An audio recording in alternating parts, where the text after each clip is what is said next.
कृष्ण को तेरा ठाकुर क्यों कहा जाता है? कृष्ण को तेरा ठाकुर या मुरलीधर कहे जाने के पीछे कई कारण हैं। 1. मुरली की टेढ़ी चाल। कृष्ण हमेशा मुरली बांसुरी बजाते थे और मुरली का आकार भी टेढ़ा होता है। उनकी मुरली की धुन मनमोहक और रहस्यमय होती थी, जो भक्तों के मन को मोह लेती थी। उनकी मुरली बजाने की शैली उनकी लीलाओं की तरह ही टेढ़ी मेढ़ी थी, जो जीवन के विभिन्न पहलुओं को दर्शाती थी। 2. कूटनीति और चतुराई। कृष्ण ने महाभारत के युद्ध में कई बार कूटनीति का सहारा लिया। चाहे वह शिशुपाल का वध हो, जरासंध का नाश हो, या भीष्म और द्रोणाचार्य को पराजित करने की योजना हो, कृष्ण ने हर बार सूझबूझ और चतुराई से काम लिया।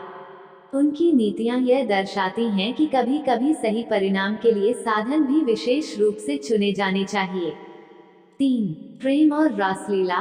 कृष्ण की रासलीला, जो गोपियों के साथ होती थी, भी उनकी टेढ़ी चाल का एक प्रतीक है। उनकी रासलीला में हर गोपी को यह अनुभव होता था कि कृष्ण केवल उन्हीं के साथ नृत्य कर रहे हैं। यह टेढ़ी चाल उनके प्रेम का एक दिव्य रूप है, जो यह दर्शाती है कि भगवान हर भक्त के हृदय में बसते हैं और हर किसी के साथ एक व्यक्तिगत और विशेष संबंध रखते हैं। 4. चालाकी और बाल लीला। कृष्ण बचपन से ही चंचल और चालाक थे।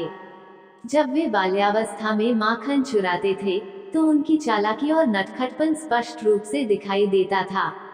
वह माता यशोदा से भी छिपकर माखन चुराते थे और पकड़ने पर भी अलग अलग बहाने बनाते थे।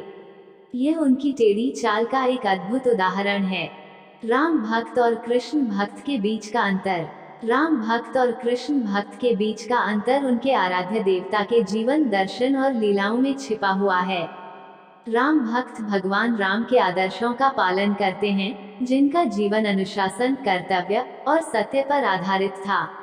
वे मर्यादा और धर्म के पालन को अपने जीवन का मुख्य उद्देश्य मानते हैं। राम भक्त अपने जीवन में भी उसी अनुशासन और आदर्श को अपनाने की कोशिश करते हैं जो राम ने अपने जीवन में दिखाया। दूसरी ओर कृष्ण भक्त भगवान कृष्ण की लीलाओं, कूटनीति और प्रेम भक्ति का अनुसरण करते हैं। वे जानते हैं कि जीवन में केवल एक सीधी रेखा पर चलना हमेशा संभव नहीं होता। कभी कभी हमें परिस्थिति के अनुसार अपनी चाल को थोड़ा टेढ़ा भी करना पड़ता है।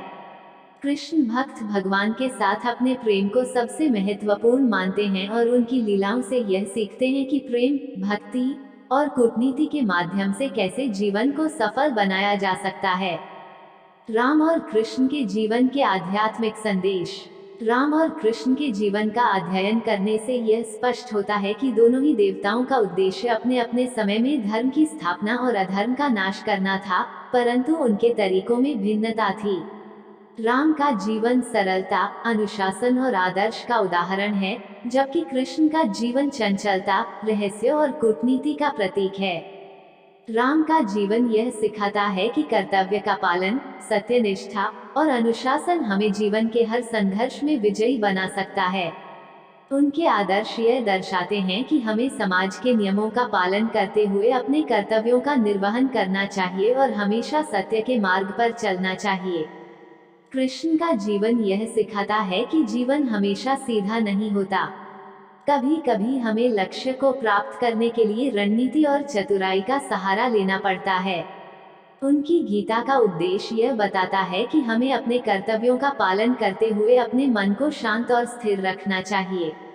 कृष्ण की लीलाएं यह सिखाती हैं कि प्रेम और भक्ति का मार्ग सबसे श्रेष्ठ है, जहां मनुष्य भगवान के साथ एक व्यक्तिगत और घनिष्ठ संबंध बना सकता है।